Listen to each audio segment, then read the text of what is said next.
చేస్తావా?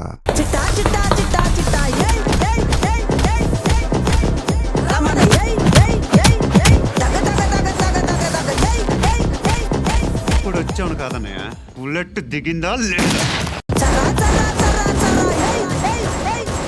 ఏందక్క అలట చూస్తున్నారు? ఇప్పుడేగా ఇన్నింగ్ స్టార్ట్ చేసింది, అసలు బ్యాటింగ్ ముందు చూపిస్తా. చూపులాగే చుక్క పండు కొట్టాడంటే మిర్చి పండు ఏ చాల్గి చాల్ పక్కన పెట్టి మాటే వినుండ్రి.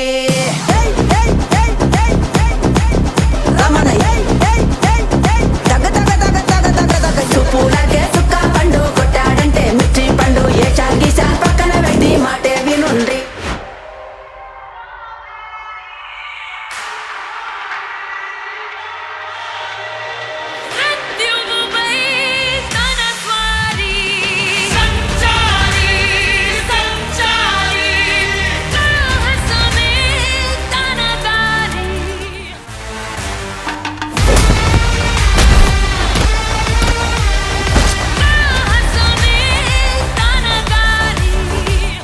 ఎవడు కొడితే దిమ్మ తిరిగి మైండ్ బ్లాక్ అయిపోద్దో ఆడే పండు.